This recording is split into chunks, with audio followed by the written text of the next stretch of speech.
अगले पॉइंट पे आते हैं। यू आर एडवाइज्ड, अगला क्वेश्चन है, यू आर एडवाइज्ड, डिटरमाइनर्स भरने हैं इसके अंदर। You are advised,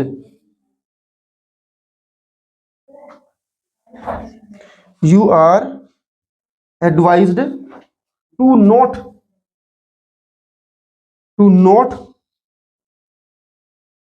overshoot the tea break.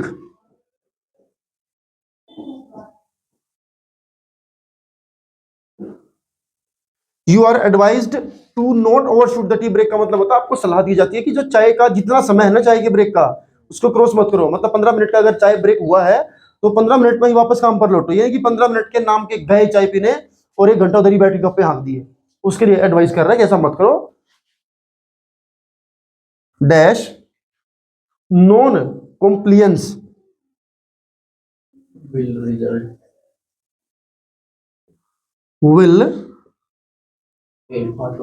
result in a 25% cut in the days salary. अर्थात अगर आपने कोई भी गड़बड़ी करी या इस तरह कोई काम किया तो उस दिन की तनख्वाह में से आपकी 25% जो है वो काट ली जाएगी। भरना है यहाँ पर डिटरमाइनर्स। डिटरमाइनर्स से मेरा मतलब है सम भर सकते हैं, नहीं भर सकते हैं, मच भर सकते हैं, फ्यू भर सकते हैं, लिटिल भर सकते हैं, आइदर नाइदर, ये सभी डिटरमाइनर्स होते हैं। अब आपको हिसाब लगाना है यहाँ पे क्या भरना है। ऑप्शन दूं? चलो ऑप्शन दे देते हैं।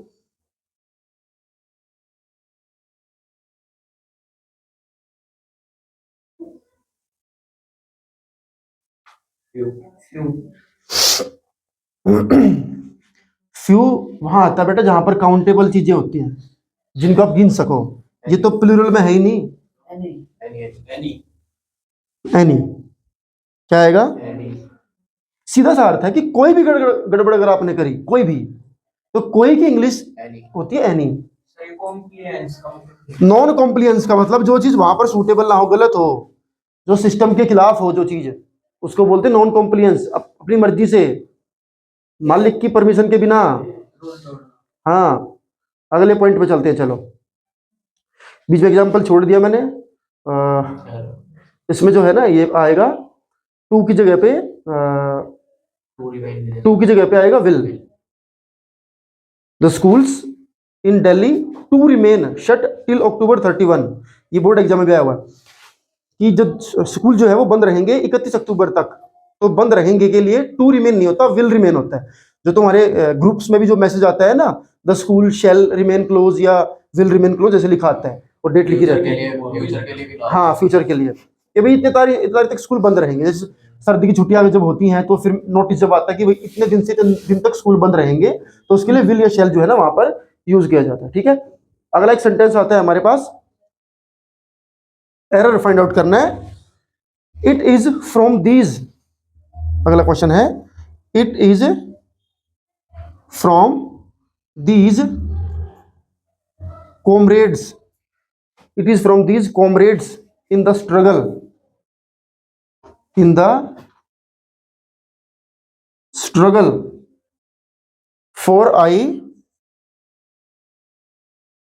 learn the meaning of courage.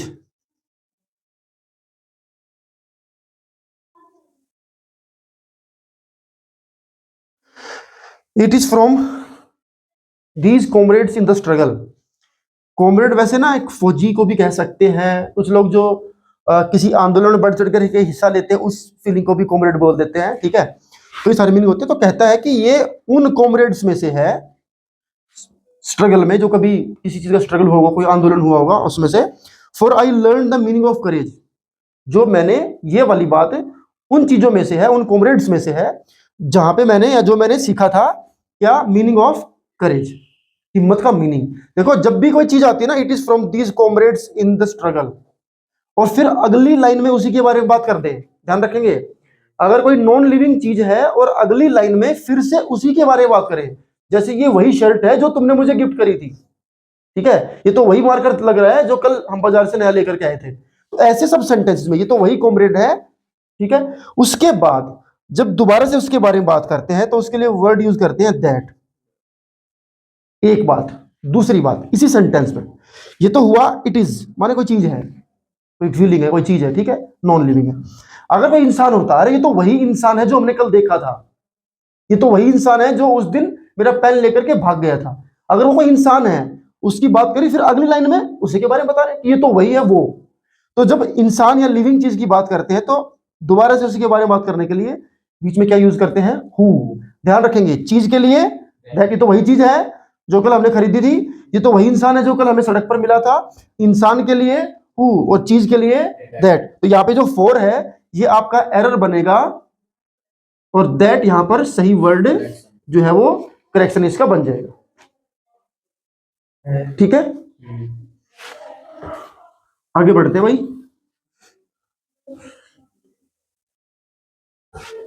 अगला पॉइंट कहता है, फिल इन द ब्लैंक है मॉडल्स का, man's goodness is flame. Man's goodness is flame that dash be hidden but never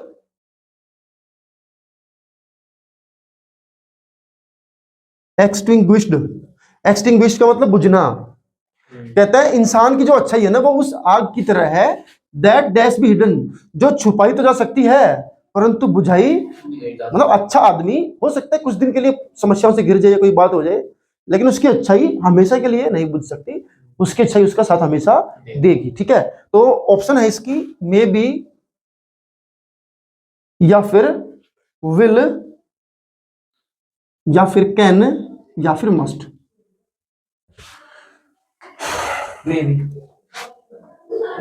may be कैसे होगा बेटा, बी तो पहले ही ना इसमें, मे बी बी। देखो कई बार जो ऑप्शन सबसे पहले गलत दिखे ना उसको कट कर दो, जैसे कि मे बी बी, तो there is no sense in this, है ना। द नेक्स्ट पॉइंट इज शाबाश। उसके बाद कहता है विल, नेक्स्ट ऑप्शन क्या है, विल। नेक्स्ट ऑप्शन है कैन, नेक्स्ट ऑप्शन है मस्ट। मस्ट का मतलब होता है ऑब्लिगेशन।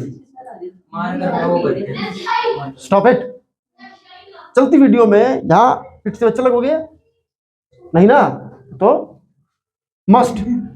मस्ट यहां पर गलत ऑप्शन है। मस्ट का मतलब होता है किसी चीज के ऊपर ऑब्लिग, इसको बार बार बंद मत कर, तू इसको बंद करेगा, कोई ना कोई नमस्ते करने वाला या कोई ना कोई इसको खोल लेगा, तू ही सबको वो करा रहा है, वरना सब आएंगे जाएंगे।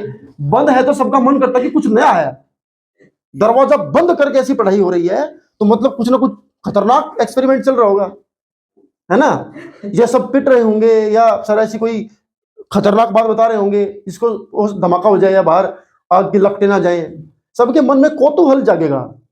कौतूहल समझता है, जैसे बहुत सारी भैंस हैं उनके बीच में एक ऊंट है, उस ऊंट को देखने के लिए जो भावना लोगों में जागेगी उस भावना को बोलते हैं कौतूहल, और ये कौतूहल तुमने क्रिएट करा दिया वहां बैठ के। आई बात समझ में। तो फर्स्ट ऑप्शन मे बी गलत है क्योंकि may be is not the perfect sense. Must का मतलब चाहिए, जरूर चाहिए, कोई काम तो चाहिए की सेंस नहीं है। मैंने आपको हिंदी में पहले बोल के बताया था कि इंसानियत जो है, जो इंसान की जो अच्छाई है वो उस आग की तरह है जिसको आप छुपा तो सकते हो लेकिन बुझा नहीं सकते। तो सकते हैं कि इंग्लिश यहां पर एक ही है बेटा, वो है कैन। तो ऑप्शन हमारा क्या आ जाएगा इसमें, कैन, ठीक है। अगले पॉइंट पे चलते हैं। अगला पॉइंट भी डायरेक्ट से इनडायरेक्ट का है, ठीक है।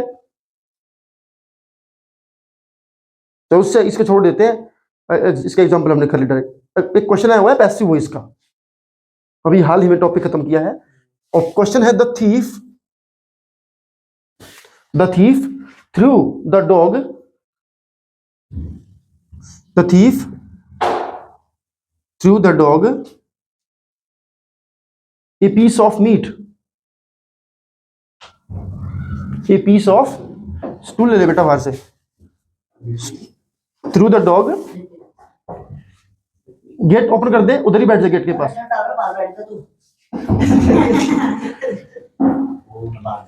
Through the dog a piece of meet.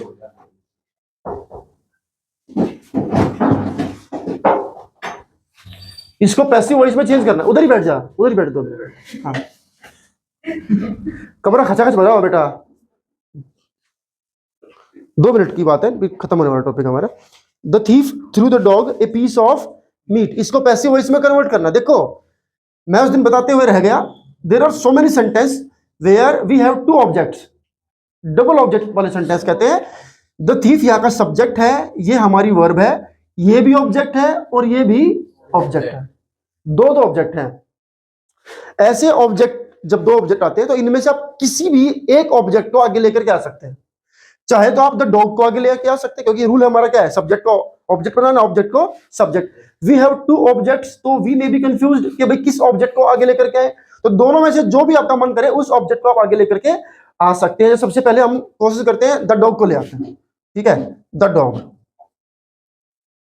उसके बाद ये है वर्ब, सेकंड फॉर्म है वॉज। तो जो भी ऑब्जेक्ट हमारा बचा, जो भी ऑब्जेक्ट हमारा बचा है, उसको जब वर्ब की थर्ड फॉर्म लिखेंगे उसके तुरंत बाद लिख देंगे द डॉग वॉज थ्रोन। अब जो ऑब्जेक्ट हमने छोड़ दिया उसको यहां लिख दो, ए पीस ऑफ मीट। अब उसके बाद bye the thief, bye the thief. दूसरा है इसका तरीका,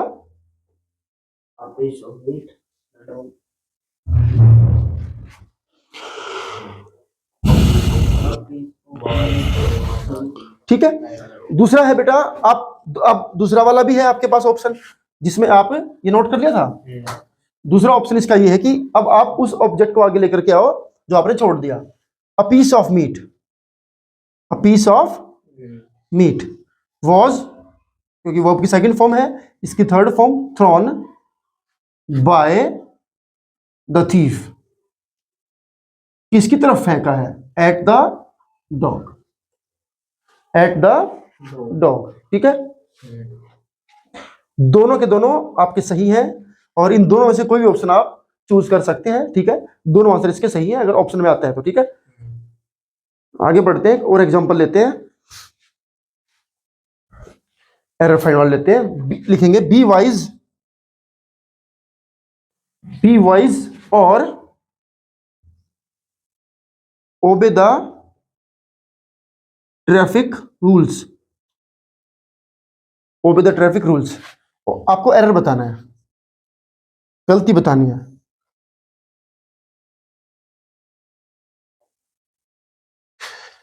समझदार बनो या फिर ट्रैफिक रूल को फॉलो करो, कोई सेंस है। समझदार बनो या फिर ट्रैफिक रूल्स को फॉलो करो, ये दोनों बातें कहीं की तो हिस्सा है बेटा। समझदार बनो और ट्रैफिक रूल्स को फॉलो करो। तो एरर क्या बनेगा हमारा, और राइट ऑप्शन यहां पर क्या आ जाएगी, ठीक है। So these are the questions जो कि थे समझने लायक, है ना, आए समझ में। तो कॉन्सेप्चुअल जब चीजें सीखते चलेंगे कि क्यों हुआ क्या हुआ, तो दूसरे क्वेश्चंस में भी हेल्प करते हैं, ठीक है। चलो थैंक यू।